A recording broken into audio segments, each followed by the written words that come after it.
My name is Aisha Cedroni, and I'll be presenting to restoration plans. I'm currently a teacher at Mayfield Secondary School in Caledon, Ontario. When I was making up a grade 9 inquiry focused project for sustainable ecosystems, the best way I thought was let's do restoration plans.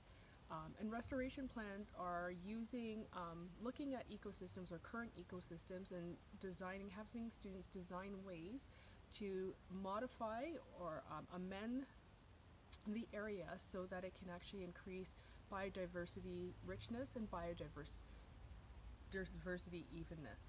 And the way I wanted to approach this project is through an inquiry focus. The best way to do it, as we can see here, we're all out in nature, so the best way is to get the kids out into nature and actually looking at different factors that actually impact biodiversity. These factors are invasive species, for biotic factors, and abiotic factors like soil quality and water quality, both which really affect plants as well as aquatic ecosystems. And the way that the project works is that students will first look at invasive species. When they were examining invasive species, they actually examine a sample area of the ecosystem that they are looking to restore. They will then catalog the species that are actually in the ecosystem, both by number and type.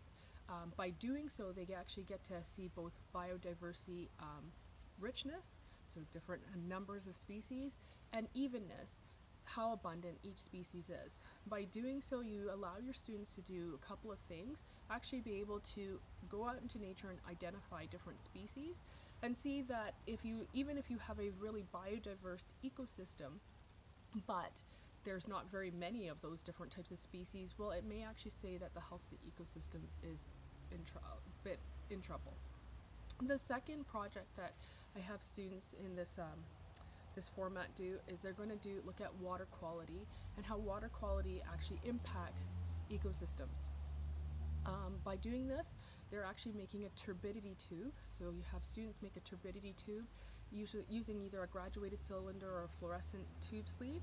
They make a Secchi disc, and in the the attached notes, you can actually see what a Secchi disc is and how to design one.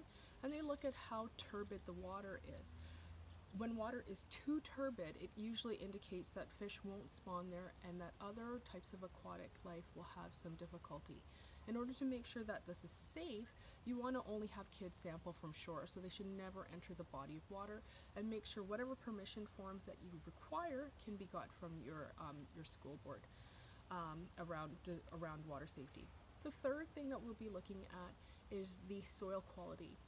The types of soil that are within an ecosystem actually determines what types of plants will grow there. And so when we look at the different types of soil, particularly clay, sand, silt, humus layers, we can actually measure them. To do this, what students do is they add soil to a mason jar filled with tap water, they shake it, they allow it to settle overnight, and then they actually measure the depth of the soil. By doing so, they can actually see if the soil needs to be amended in order to restore the area. By doing all three things, students can then use these formative activities to actually figure out how the ecosystem has to be modified in order to reintroduce native species, thus increasing both biodiversity richness and biodiversity evenness.